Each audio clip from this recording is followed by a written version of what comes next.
You're listening to the Small Business Talk podcast with Cathy Smith.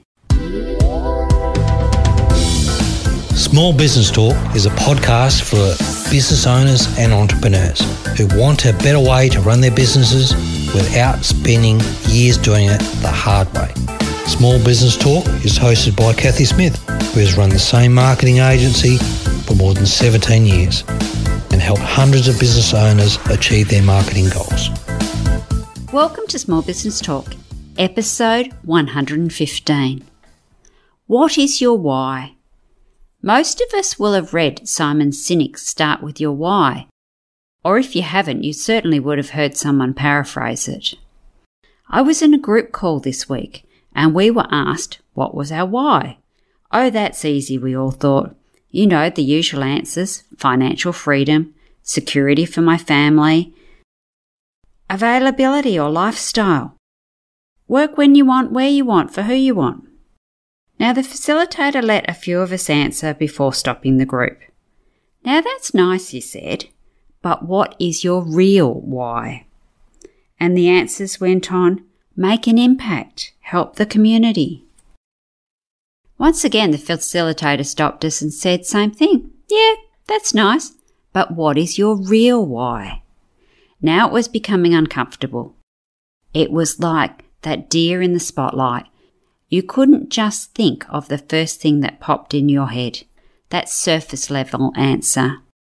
Now one brave soul said, because I struggled with an eating disorder for most of my life, and I was overlooked because I didn't fit into the exact box, etc., etc. I wanted to prevent other women from having this same experience. Now we're getting somewhere, the facilitator said, and he probed a bit more, and the lady went a little bit deeper and was in tears telling her story. Now that was heartfelt. We could all connect with this lady on some level. We could have empathy and compassion, and we could feel her story. We could really understand what she was going through. If you were her ideal client or knew someone who had that problem, you'd be sending them to her immediately because you knew that she would understand. That is far more powerful than just saying, I help women overcome eating disorders. She made that connection. And connection, that is so important.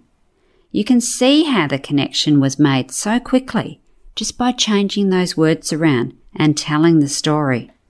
The challenge, of course, is to make the connection without having to relive the story over and over. We've all listened to those people, and yep, you get it, you understand it, you connect with them on the first time, the second time, the fourth time. But after the 20th or 30th time, same story, you're probably checking out, unless they're really good. And then you're just saying, come on, get over it, let's get to the really good stuff. You become immune to it. So what's your story? What's your why? And are you telling it? And your story will change over time.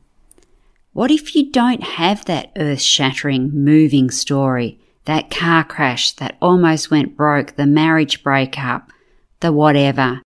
What if you're just a regular person helping your customers and making a living? Well, we all have a story. We do all have a why. But sometimes it takes somebody from the outside to help you to be able to see that. So what is your why? Start by writing down all those surface level answers and then ask why again. And then keep asking why until your head hurts, and then ask why again. Maybe put it away for a week or so, come back to it and ask yourself why. This is really hard, and like I said, you might need somebody from the outside to help, a friend or a trusted business colleague, or even somebody professional. I call myself the accidental business owner. Yeah, well, I didn't actually plan to be a business owner. I don't have a tragic story. I don't have an earth-shattering moment, and I definitely didn't have the fully planned out journey when I started. In fact, I do think I'm the accidental business owner. My first why was because I didn't want to go back to work when my son was 12 months old. I'd taken maternity leave and I had this beautiful new little human and I wanted to be his primary caregiver. I didn't want to pass him off to somebody else to be looked after. So I started a business. Good reason or not? Not sure, but it seems to have panned out all right. And then I had my second child, and there was no way I was going to leave them. There was no way I wanted to go back and work for somebody else. I wanted to be with my children. Now it's not for everybody, I know, but that was my why. My business was drawing on all my skills that I had gained in my working life to that point, and I was determined to build it and make it financial so that I could have that time with my children and could have those options to go to their sports carnivals and do other things with them. Now, was it easy? No, not always. In fact, one instance, the children came to me at Christmas holidays when they were still quite young and asked why I was still working. All the other mums weren't working. I had quite a few friends that worked in schools, so of course they had all the time off. And why were the other mums not working? So I suggested that maybe they might like to go to daycare and that maybe I'd only work a couple of days a week and they could go to daycare on those days. Suddenly, the children did ask, how can we help? Can we unload the dishwasher or load it? And we never had that conversation again. Horses for courses, you've got to make what works for you. But that was my first why. Your why will change over time. My why changed as the children got older. And yours will too. The children became more expensive. They wanted and we wanted to give them more things. So to do that, I had to work more. I had to bring more money in. And now my children are grown and financially independent. Well, almost. Along the way, my why has changed. And on that group call I spoke about at the beginning of this, it was my turn to say my why. I really did feel like that deer in the spotlight. What was my new why? What makes me excited? What makes me still do it after 20 years? Why do I get out of bed? Why do I want to help people? And wanting to help people just wasn't going to cut it in that conversation. And why do I keep changing my business slightly and upskilling and so on? So I had to start with what I said at the beginning of the conversation. The impact. I wanted to make an impact. But of course, that didn't cut it. Because I wanted to make an impact in my community. I am an employer, and by giving my staff and contractors a job or work, I am supporting them and their families. Yep, you guessed it. I got, yeah, that's nice, but why? And the conversation went on, and I got a few more, yep, but whys. And I really had to think about my real why. And I kept digging and digging and digging, and over this last week or so, I just kept thinking about it, going back to what I'd said in that call and what was my why. So marketing to everybody is marketing to no one. I do what I do because I'm sick and tired of seeing business owners spending too much money on marketing, on shiny objects, on hit and miss marketing and getting no return for their money. I'm tired of business owners struggling because they can't attract the right customers to help their businesses thrive, which means that they are working way too many hours. And then at the end of the week or the month, there's not even enough money to pay themselves. And then I got, why again? I was very frustrated and I said, because I've been there. And that was the moment. He said, now you're getting there. So now I've got to really think about that and make it more concise. So this is a work in progress, but helping business owners avoid the mistakes that I've made by not niching down enough and trying to talk to everyone so that they can have a thriving business that will provide them with the things that they wanted in the first place: freedom, time, and money. Yep, it's a work in progress, but it's starting to get there. And it's so much more powerful than saying, I help business owners attract their dream customers. Yeah, probably not a real connection. So really think about what your why is and how you can get people to buy into it. So then it's a case of, are you connecting or are you oversharing? You may be asking, does this really work? And when is it too much? And when does it become oversharing? Well, it definitely works. Think about Apple versus IBM. Who has the cult following? What do we know about Steve Jobs? And what do we know about the experience that Apple gives? Now, not all of us have Apple products.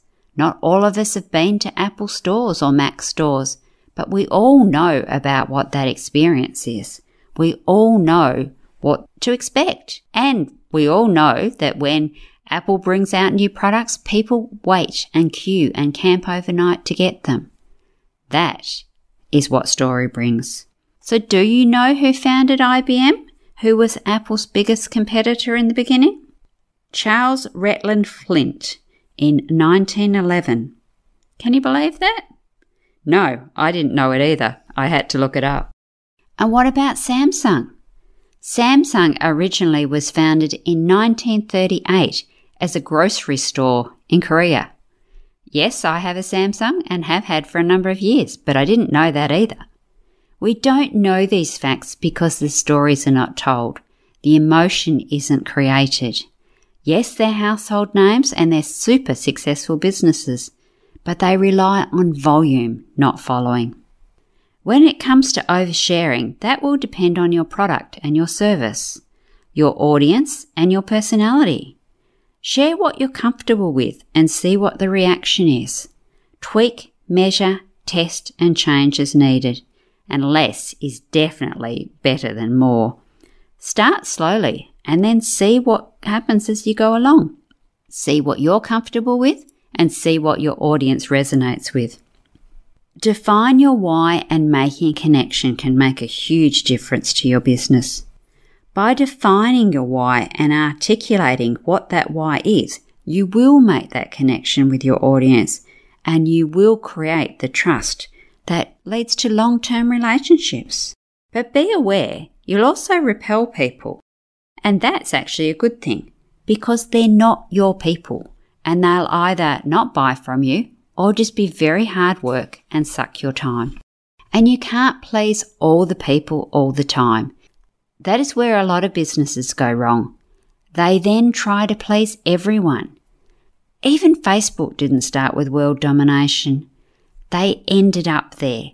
So you can't end up talking to everybody until you've got those foundations sorted, you've got your tribe strong, and then you can build it out from there. Very few people start at the top, and even if they do, they often haven't obtained the skills to stay there. You see that in rich kids quite often. Talk to your people your way, and you will build that tribe and have the successful foundations for a thriving business. So next week we're talking about another mistake that often gets made by business owners. So same time, same place. I look forward to you checking out Small Business Talk podcast next week. Until then, bye for now. Don't forget to subscribe to Small Business Talk podcast and head on over to smallbusinestalk.com.au/downloads for all the show notes and links to this episode. Remember, to be great, you must start. Pick one tip from today's episode, take action and implement it. Let's meet again next week at the same time and place. Until then, take action. And SBT community, enjoy your journey.